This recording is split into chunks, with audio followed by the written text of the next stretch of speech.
Hello everyone and welcome. And so this week's theme is recognizing the after effects or the benefits, the experiential benefits of letting go, of release, of non-clinging. And one of them is related to a term that, or an aspect of mindfulness that sometimes I like to emphasize, that being mindful is when we're mindful of something, we're giving room for that thing, making space for it, giving room to it. Maybe we've all had some experience of being in a very crowded place where we felt kind of hemmed in, and then we go to some place where we feel like we have lots of room, and sometimes we call it having breathing room even. And then sometimes when there's lots of room, we can just relax and something inside of us settles. Because when we're claustrophobic, when things are kind of pressing against us, it's more difficult to relax. So part of mindfulness is to make room, give room, breathing room to our breathing, to our sense experiences in our body, to our emotions, even to thinking, though that's a little bit more tricky. To give room for it is to not just give room for it just to continue on kind of spinning out, but making room so that we're not fueling it anymore. We're not squeezing it out. So if we keep our foot on the gas pedal, then the car will go faster and faster. But if we back off and give room for the pedal, our foot is no longer on the pedal. And then the car slows down. So it's like that with thinking. We give room to it so that we're not perpetuating, not fueling it anymore. So to assume a meditation posture,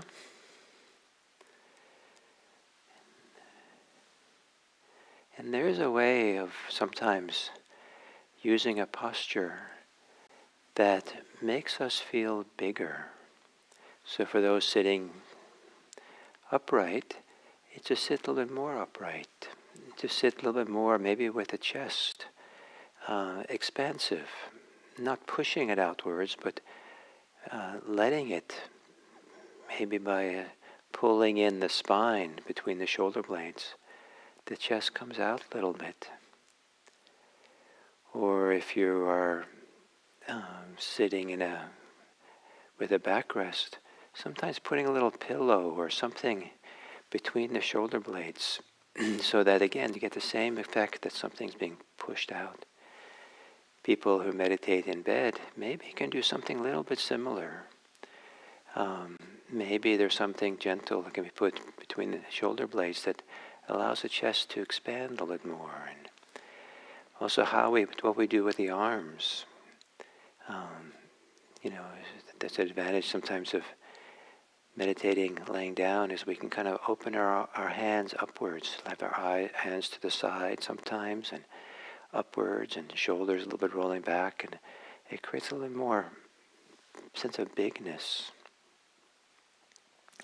So we're beginning to feel our way into a sense of making space, having lots of room for what we're going to be with. We have very little room when we react to things and when we are bothered by things. So to gently close the eyes and take some long, deep breaths. With the in-breath, feeling how the body expands. The torso expands in some way. Rib cage expands. That we, in a sense, become bigger.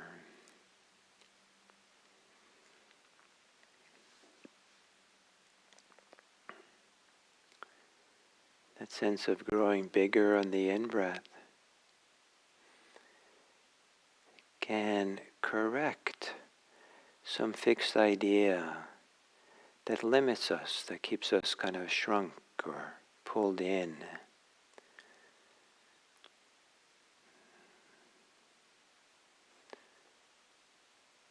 Feeling the lifting and expanding of the rib cage.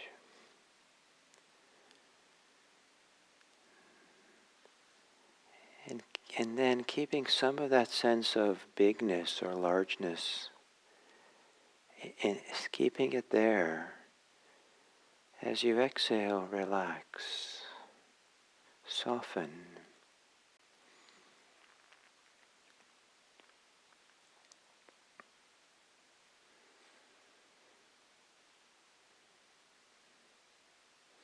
It isn't that the body is kept large, expanded with the exhale, but the inner sensibility, sense of our size can stay big.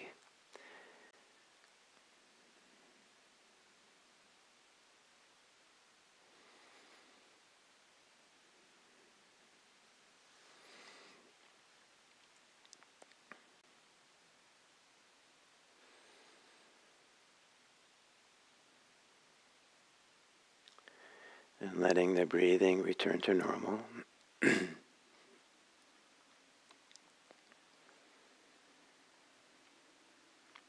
And still, as you breathe in,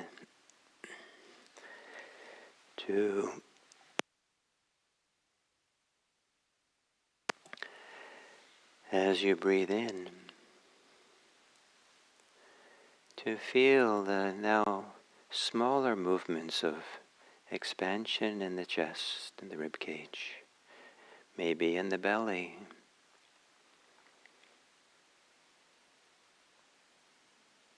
maybe much more subtly in the back rib cage.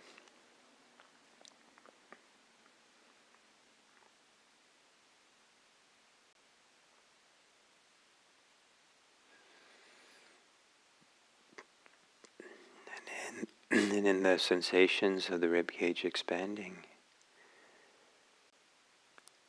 maybe feeling there's lots of room for the breathing to occur. The breathing, all the breathing that's happening inside of the rib cage has room. The sensations of expansion and movement, filling, contraction, letting go, emptying.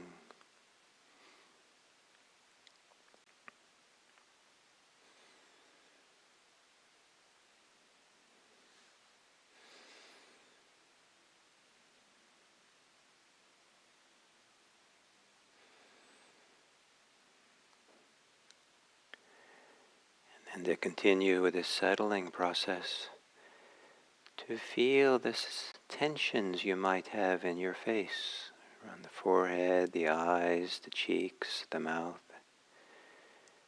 if you have them there. And as you breathe,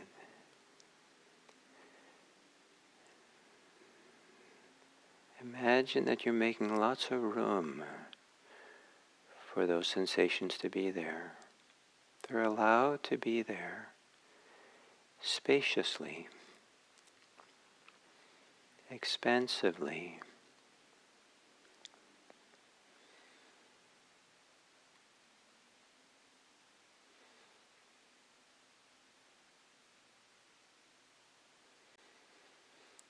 And then as you exhale, to let whatever tension you have in your face relax outward into that space.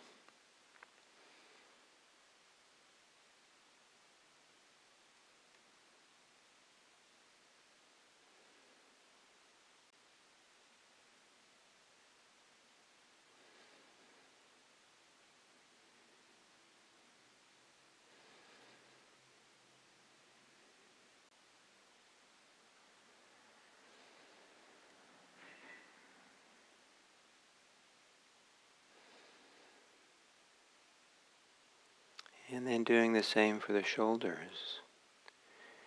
If you're aware of any tension in your shoulders, first see if you can readjust the position of your hands, your arms, to ease up a little bit of that tension.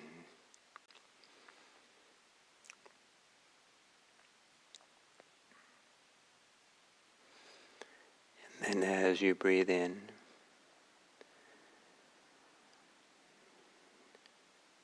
to make room for whatever sensations and feelings are in your shoulder. An expansive, spacious sense of there's room for those sensations to be themselves, free of our judgments and reactions.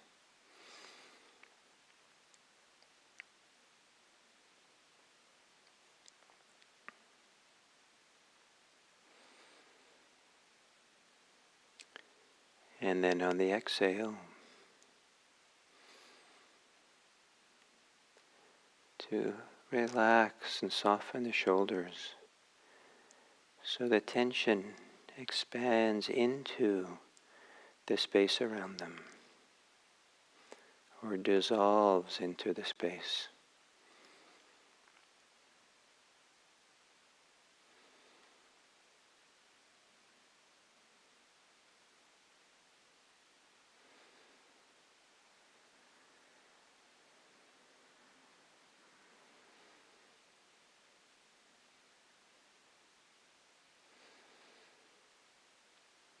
And then on the inhale, to feel any tension or agitation, pressure in the thinking mind.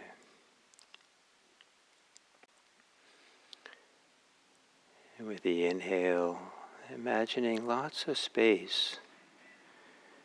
There's room for your mind to be tense, agitated. It's okay. The inhale reminds you to have a wider view of the space around the tension.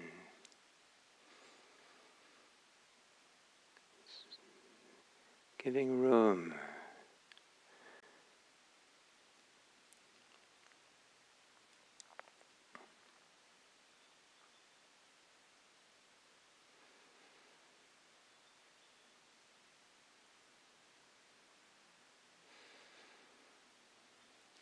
And then to relax the thinking mind, soften the thinking mind with the exhale. So the tensions, agitations dissolve, evaporate into the space around them.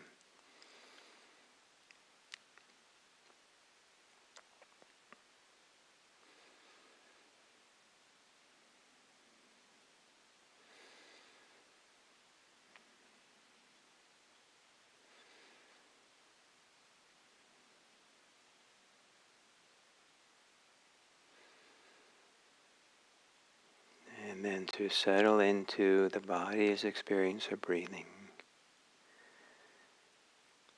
Giving room, space for the sensations of breathing as you breathe in. Releasing, letting go as you exhale. So that all things expand, relax outward into the space around you.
whatever is happening for you now,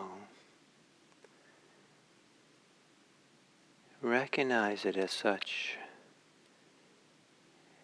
making room for it to be there, taking the foot off the gas pedal, making space so it can relax, dissolve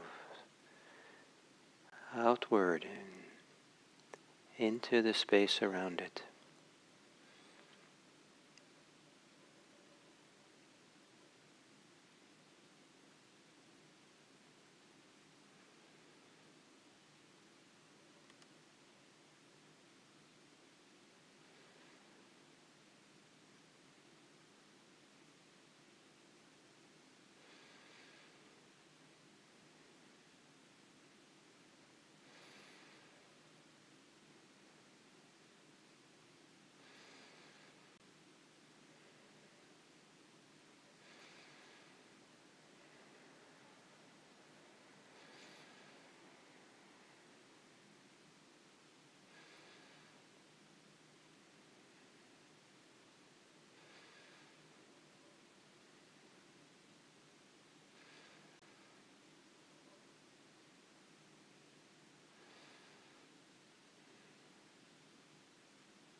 And then as we come to the end of this sitting, to imagine all the space that's around you, beyond the edges of your body.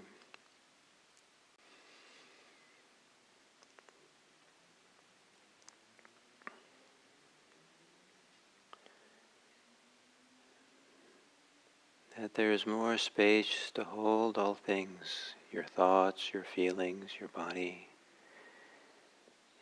in the spaciousness of the mind. That's a space as expansive and open as the space around you.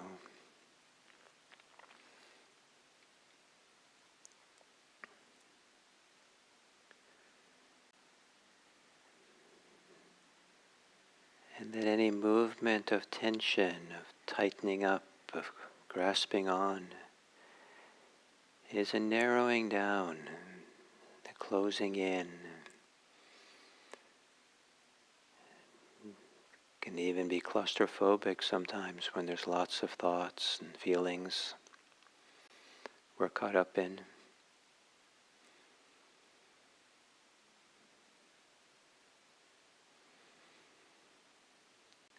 And letting this simple awareness of all things, let that awareness be broad and wide, spacious.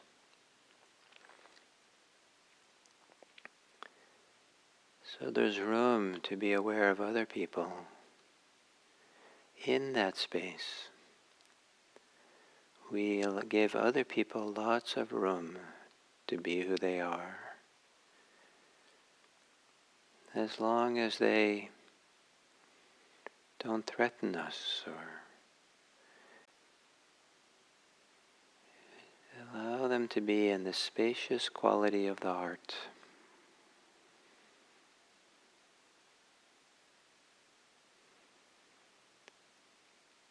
where it's a gift to be present for others,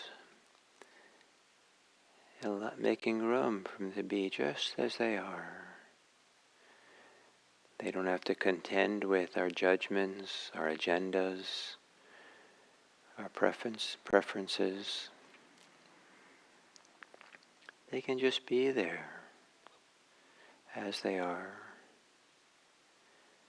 And in that spaciousness, let there be a channel, room for goodwill.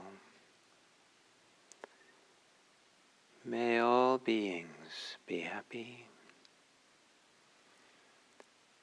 May all beings be safe.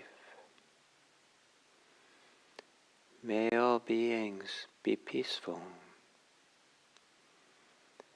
May all beings be free. And may my presence, my attention, make room for that possibility.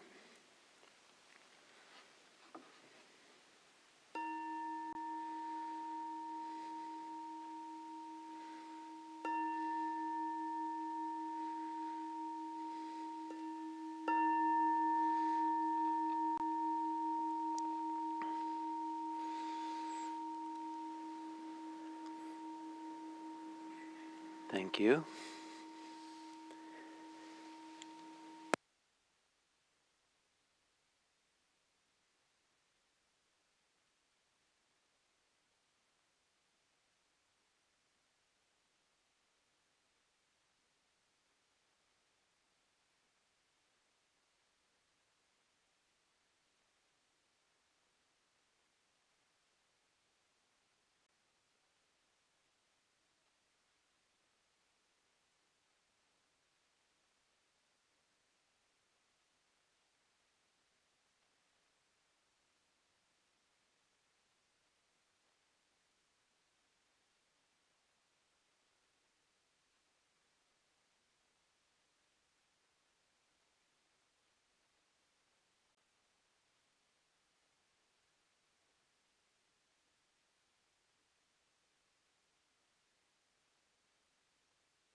Hello, everyone, and welcome. And I feel delighted and have a good fortune for this theme this week, to talk about the symptoms of letting go. So certainly we can become aware of how we cling and hold on tight and close down. And then there's opening up and the release of clinging, release itself. That is part of the possibility, the potential of this Buddhist practice of mindfulness, is more than just to relax, but to really find a sense of freedom through it. One of the very profound little sayings that comes from the Buddha, kind of a summation of what's most important. He said, "Nothing whatsoever is worth clinging to." He didn't say that nothing is worthwhile at all. He said nothing is worth clinging to. The extra that we do, the holding on, the resisting, the pushing away, that tightening up. And with enough clinging, enough things we're attached to, preoccupied with, caught up in, the mind, the heart, our very life can feel claustrophobic. We can feel there's just too much going on, just too much swirling around. Sometimes it's so much that we can't get our bearing. We don't even know what to do. And I've asked people sometimes to notice the difference between being caught up in thought, and then when they notice that they're in their thinking, and then they switch to being mindful of it, this is what it's like to be thinking. What's the difference between those two states? Lost in thought and open and aware to what the thinking is happening. And some people report back that they feel really small, closed in when they're caught up in thoughts. That something almost goes dark, things become obscure. But when there's this awareness of it, the mindfulness of it, there's an opening.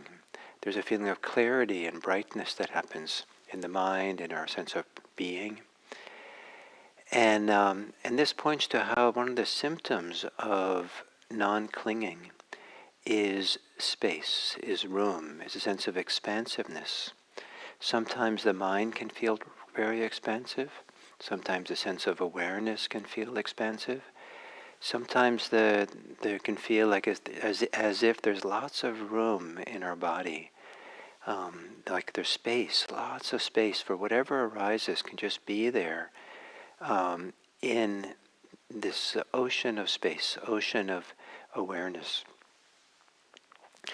And so an expansive state of being, expansive state of awareness, expansive state of mind, is one of the symptoms that results of non-clinging, letting go, release, the kind of spiritual freedom that the Buddha emphasized. And so we can feel that, we can begin tuning into it. And the reason for that, to notice the symptoms of letting go, symptoms of relaxing, is that that reinforces our appreciation of that. It allows us to notice more often how it's there when we normally would have overlooked it. We would have not paid attention to it. Because the expansive state of being has no monetary value. You can't buy it. It's not about having some experience. It's not about our opinions. It's not about our getting what we want, or it's not about making ourselves safe in a conventional ways. But it's still, some people would say it's priceless. It's invaluable. Because in that great spaciousness of mind, spaciousness of heart, it makes room for some of the most beautiful parts of who we are as a being to flow. Makes room for some of our beautiful connections with other people to flow. And when we lock down, get caught, get tight, and caught up in compulsions and addictions, something closes down, something narrows, something gets lost in that process. So to notice this spaciousness, to notice a sense of expansiveness, to make room for our experience. And sometimes I've used that as a kind of as an orientation for my practice. The question, how can I make room for this? And then sometimes I wondered, really? This too? And then the mind says, yes, this too. The practice mind says, yes, this too. Make room for it. And why? One of the reasons to make room for everything, make space for everything, to kind of hold it in the spacious mind, is that the alternative is not good for us. The alternative makes the whole situation worse. The alternative of closing down, locking in, resisting, tightening up, getting narrow, shrinking, is a form of suffering, is a form of diminishing ourselves. And so it's not the better alternative, but being expansive, open, spacious with everything, making room for whatever is happening, is just a fantastic thing to tune into and notice and appreciate. It can come with challenges. Some of the challenges are that it can be frightening, that there's maybe a false sense of being protected if we tighten up and cling and resist and hold back. But we're not really doing ourselves a favor. There's and so sometimes we have to deal with when we are more expansive and open. It can feel like we're now more vulnerable. It can feel like now there's nothing protecting us. But there was nothing really protecting us before. If we're locked up and tense and have armor on, we're actually harming ourselves. And but to open up and be afraid is one of the reasons why it's hard to do this. But the art of it is to learn how to be open and not let the ordinary threats around us that normally we would close down to, let them affect us, to let them touch something, for us to learn how not to react to them. It's our reaction to some of the things that are threatening, things people say and do that's independent of any physical harm, but that people say things to us, then something inside of us locks up, resists, feels challenged, feels threatened, feels hurt. And sometimes that's reasonable, but sometimes it's extra, it's not really needed. And the danger that maybe we think we're protecting ourselves from external danger, what we really want to do is try to protect ourselves from the inner danger of shutting down, closing up, getting tight. So this idea of the expansiveness of non-clinging has its challenges, but it's a wonderful challenge to have, to explore and navigate this new. It's almost like a new territory, and learning a new language, and coming into a new city and learning the territory. It takes a while to learn how to navigate in it, but it's really worth it. So one of the signposts for freedom, for release, for non-clinging, non-grasping, is a sense of expansiveness. Sometimes people call it even big mind, since the mind begets big, or big heart. The heart feels big. Our presence feels kind of bigger. And to appreciate that, to explore it, to include it, and not worry that it might be a sign of conceit. One of the reasons not to be expansive is some people are afraid, if I do that, then I'm too big. I take up too much space for people. It's a sign of conceit or being domineering. Again, it doesn't have to be. It might actually, people won't feel us as being assertive. They might feel us as being now safer to be with, more available, friendlier, kinder. So if we let go a little, we can maybe feel a little expansiveness. If we let go more, we feel more expansiveness. Let go of lot. The sense of expansiveness can be quite spacious, quite expansive, maybe almost infinite in feeling. So as you go through today, you might see what it's like to give more room to your experience, to whatever's happening. Can you make room for it? Can you make more space for it? Can you allow it to be there in an expansive receptivity or an expansive openness? And then navigate what happens as a result. Find your way with it. Learn to be wise in that space of an expansive mind, expansive heart. And appreciate, don't have a high bar for what expansiveness means. It can just be a little bit more than how you normally are. Or maybe it's times when you feel most contracted, that's maybe the most interesting time to experiment. Given this, can I make room for being contracted? Can I make room for this too? So, thank you very much, and I hope in the process of this that this world of ours, our shared world, begins to feel like there's lots of room and lots of space for us to be alive in, to be free in, and to be ourselves in. Thank you.